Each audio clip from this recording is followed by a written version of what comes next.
چلا جاتا ہے۔ تو خلاصہ کلام یہ ہے کہ ان کو بھی توجہ کرنی چاہیے، ایسے لوگوں سے بھی دور رہیں جو ترغیبیں دیتے ہوں۔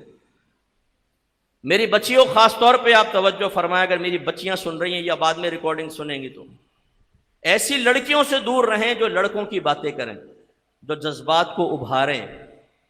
ہمیں ایسے ایسے کیسز ملے ہیں، بچیاں شریف ہیں، برقع پہنتی ہیں، نقاب کرتی ہیں، لیکن اسکول جا رہی ہیں، کالج جا رہی ہیں، یونیورسٹی جا رہی ہیں، ماں باپ قسمیں کھاتے ہیں کہ ہماری بچی شریف بچی ہے، کسی برائی میں نہیں۔ بالکل ہم مانتے ہیں، لیکن یہ کس سے دوستیاں کر رہی ہے، اس پہ توجہ رکھیں۔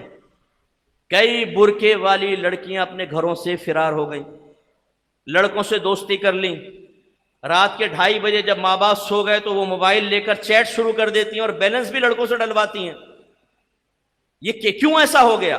اس لیے کہ انہوں نے صحبت گندی رکھی، ایسی لڑکیوں سے دوستی رکھی جنہوں نے ترغیبیں دی کہ گناہ کرو اور یہ کرو وہ کرو۔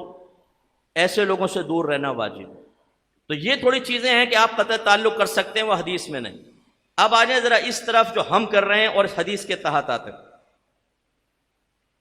اگر ناراض نہ ہو تو سب سے پہلے میں اہل علم سے ہی ابتدا کرنا چاہوں گا۔ بعض اوقات اہل علم آپ کو لیکن احتساب کی اجازت نہیں ہے، یہ عوام کو نہیں ہے۔ ہم خواص سے ہم نشاندہی اس لیے کرتے ہیں کہ ہو سکتا ہے کوئی نیا نوجوان عالم بنا، اس کو سوچنا چاہیے اس چیز کے اوپر کہ بعض اوقات ہماری ناراضگیاں بھی صرف نفس کی خاطر ہوتی ہیں، اللہ کے لیے نہیں ہوتی۔ ہم نے گروپنگ بنائی ہوتی ہے، تیرا پوسٹر میں بیچ میں نام کیوں آ گیا اور میرا سائیڈ میں کیوں آیا، ناراض ہو گئے صاحب۔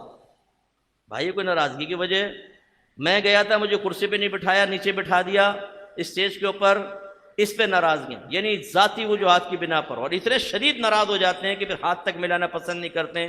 ایک سامنے سے آ رہا ہے، یہاں سے آ رہا ہے، یوں منہ پھیر لیا، وہی جو حدیث میں ہے۔ تو میں ایسے جو بے عمل اہل علم ہیں ان کی خدمت میں دائرہ ادب میں رہ کے گزارش کرتا ہوں، کیا یہ حدیثیں صرف عوام کو سنانے کے لیے ہیں؟ کیا یہ ہمارے احتساب کے لیے نہیں ہے؟ کیا نبی کریم صلی اللہ علیہ وسلم نے اہل علم کا استثناء کر دیا تھا کہ تم تو بخشے بخشائے ہو، تم جنت میں جاؤ گے؟ یہ ساری خوف والی باتیں عوام الناس کے لیے، ان کو ڈراؤ دھمکاؤ جہنم تک پہنچاؤ؟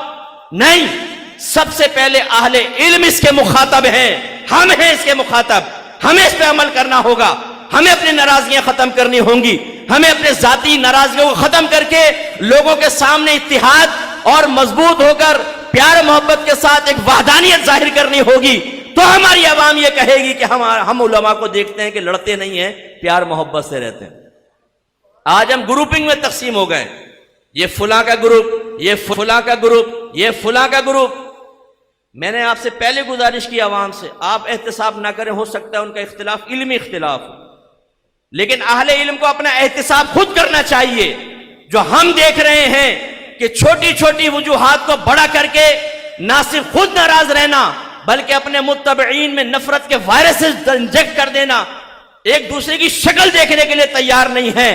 دونوں سنی، دونوں یا رسول اللہ کہنے والے، دونوں اللہ اور رسول سے محبت رکھنے والے، لیکن ایک سامنے سے آتا ہے، ایک وہاں سے آتا ہے، یوں نفرت سے چہرہ پھیر لیتا ہے، یوں پھیر لیتا ہے۔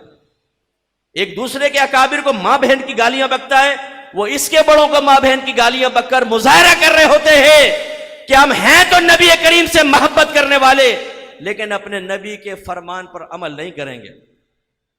تباہ ہو گئی ہماری سنیت ان مصیبتوں کی وجہ سے۔ حالانکہ آپ کے نبی نے ارشاد فرمایا کہ یہ حدیثیں علماء نہیں سنتے، اہل علم نہیں سنتے ہیں۔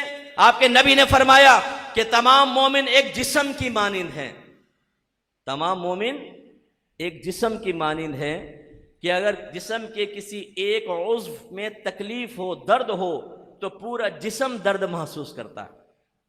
ہمارے یہاں ایک گروپ پہ مصیبت آتی ہے نا، دوسرا ہنس رہا ہوتا ہے پھنس گئے، اچھا ہوا اچھا ہوا۔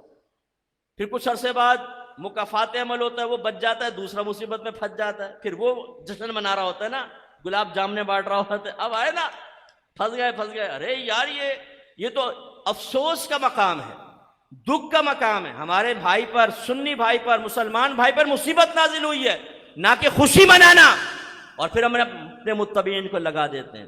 ہم نے گروپ بنائے ہوتے ہیں، کوئی سوشل میڈیا پہ گروپ ہے، اس کا کام ہوتا ہے وہ عزتیں تباہ کر دو۔ مساجد کے اندر گروپنگ، ہر جگہ گروپنگ، یہ نہیں ہونا چاہیے۔ یہ تیرا آستانہ، یہ میرا آستانہ، یہ تیری تنظیم، یہ میری تنظیم، یہ تیرا پیر، یہ میرا پیر۔ ارے بھائی آپ کے پیر صاحب بعمل ہے، میرے سر کے تاج ہونے چاہیے۔ آپ کا مرکز عقیدت بعمل اچھا ہے، مجھے بھی انہیں مرکز عقیدت بنانا چاہیے اگر وہ سنی ہیں تو۔ یہ پیار محبت کا ماحول ضروری ہے۔ ویسے آپ کے نبی نے ارشاد فرمایا کہ تمام مسلمان آپس میں ایک عمارت کی مانند ہے، جس کی ایک اینٹ دوسری اینٹ کو مضبوط کرتی ہے نا۔ آپ ایک پلر کو کمزور کر دیں، عمارت گرے گی نہیں گرے گی؟ یہ تمام چیزیں مل کر عمارت کا بوجھ اٹھاتی ہیں۔ سرکار نے فرمایا مل کر رہو، پیار سے رہو، اس سے تم مضبوط رہو گے۔